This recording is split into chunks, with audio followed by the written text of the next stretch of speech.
Oke, anak-anak ibu, ini kita akan praktikum sederhana saja, demo saja tentang uji larutan asam basa menggunakan indikator universal, kemudian lakmus merah dan lakmus biru. Kita akan menguji larutan yang ada di sini apakah dia termasuk asam atau tidak, begitu ya. Sebenarnya kalau udah lihat apa dia larutan yang di sini, kita udah tahu itu kalau ini basa, kalau ini netral, kalau yang ini adalah asam, begitu ya. Dengan indikator universal ini kita mencobanya. Itu di kotaknya ini ada angka menunjukkan 0, 1, 2, 3, 4, 5, 6 itu adalah asam, kemudian 7 adalah netral, kemudian 8 sampai 14 itu adalah basa ya. Jadi nanti di rank mana dia larutan ini setelah dicelupkan dengan indikator ini, kita tahu kalau dia adalah termasuk asam lemah atau asam kuat, basa kuat atau basa lemah ya. Dengan lakmus merah ini atau lakmus biru ini kita akan nanti lihat perubahan warna. Jika kita masukkan ke dalam asam, apakah lakmus merah ini akan berubah warna menjadi biru atau tetap menjadi merah, atau lakmus birunya bisa merah atau tetap dia menjadi biru. Oke, paham ya dengan pemakaian alat yang dua ini. Sekarang kita uji dari kiri ke kanan, karena indikator pH kita itu dari 0 sampai 14 ya. Netralnya 7, pH-nya netral 7 ya. Kita uji dulu yang ini berapa pH-nya, uji ya. Oke, kita celupkan ke dalam larutan itu, kita angkat, kita samakan berapa pH-nya.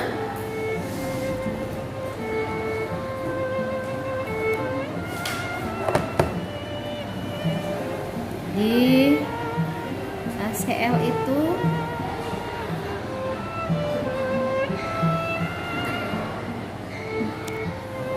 oke. Nah, kita lihat ya, di sini kan nggak ada nih. Dari 7 sampai 14 kan nggak ada ya warnanya. Ya, nggak ada warnanya. Kita balik.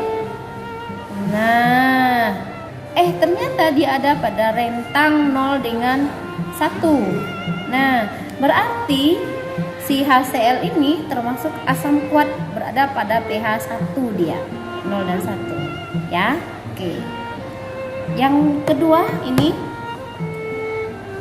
ya, yang kedua kita coba C3CO ya, sama. Kita lihat lagi, samakan. Nah, tidak ada warna yang sama. Nah, dia berada pada 4 dan 5. Nah, ya. Berarti ini termasuk asam ya. Asamnya lemah karena hampir mendekati netral. Oke. Nah, berarti ini asam kuat, asam lemah, ya. Oke. Gelas ketiga. Kita cek. Cek. Oke. Tidak. Nah, ini dia. Berada pada pH 7 ya, pH 7. Nah, ini yang tepatnya ya. Berarti dia ini adalah netral. Ini aku ada sini ya. Oke. Ini netral. Kemudian yang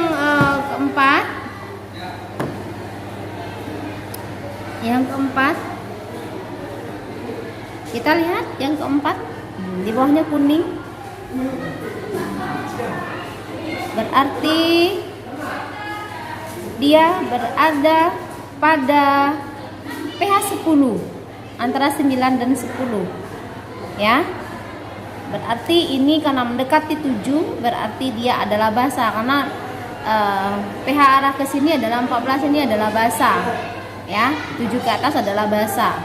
Berarti ini adalah basa lemah, NH4OH ya, amonia. Kemudian yang ini yang terakhir, kita lihat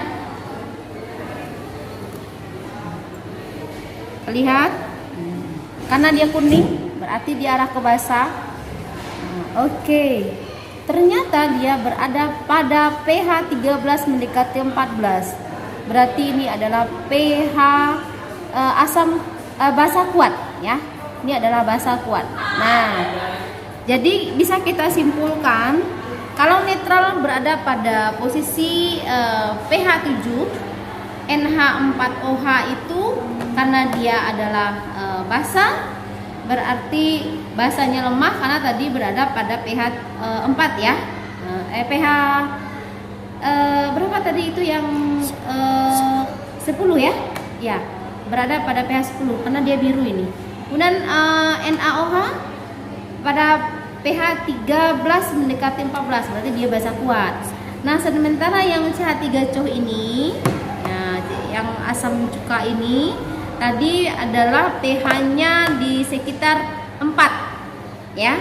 Kemudian yang HCl itu di sekitar 1. Nah, bisa kita simpulkan kalau misalnya rank pH asam lemah itu pada rank pH 4 ya, 4. Kalau yang kuat itu pada 1 sampai 3. Gitu ya. Jadi yang netral 7, NH4OH itu pada rank 8 sampai 10. Kemudian NaOH itu adalah 13 14. Ya. Oke. Next kita beralih ke lakmus merah, lakmus biru. Ini mungkin di SMP udah pernah juga ya dipraktikumkan. Kita coba dulu yang lakmus merah. Nah, bagaimana pengaruhnya lakmus merah? Kita lihat nanti kita simpulkan. Kita cubit dulu sedikit-sedikit. Ini lakmus merah ya, lakmus merah, litmus merah. Oke, kita coba satu-satu. Apa ininya? Dari asam dulu ya. Oke, lakmus merah. Bagaimana reaksinya nanti? Kita lihat.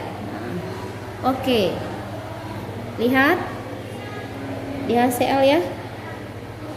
Kita lihat. Oke, netral. Oke, NH4OH berubah ya. Oke. Nah, bisa kita simpulkan kalau di asam dia lakmus merah ini warnanya tetap merah ya. Kalau di basa warna merah tadi menjadi biru. Netral dia tetap. Netral dia tetap ya. Jadi lakmus merah ini akan menjadi biru jika dia berada pada basa. Tetap merah pada kondisi asam. Nah, oke. Bagaimana pula dengan lakmus biru? Kita coba lakmus biru bagaimana? Oke.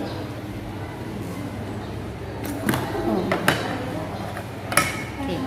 Ini lakmus biru ya. Oke, sama posisinya seperti tadi. Kita cubit, ini yang biru di zoom. Ini yang biru ya. Oke. Wow, ternyata keterbalikan ya. Oke. Oke. Oke. Biru dia. Oke. Oke. Nah, oke. Lakmus biru ternyata ketika pada suasana asam dia berwarna pink atau merah. Ada suasana asam, jadi dia berubah. Jadi berarti si asam ini memerahkan lakmus biru. Oke, netral tetap. Pada suasana basa ternyata pada lakmus biru ini dia tetap biru. Paham ya? Oke, jadi kita ulang kesimpulannya tadi. Kalau misalnya lakmus merah, ini lakmus merah, dia akan tetap merah pada suasana asam. Nah, kalau lakmus biru dia akan memerah pada suasana asam. Di netral tetap. Nah, pada kondisi basah ternyata si lakmus biru tetap biru, tapi pada lakmus merah dia menjadi biru. Oke ya, paham ya? Oke.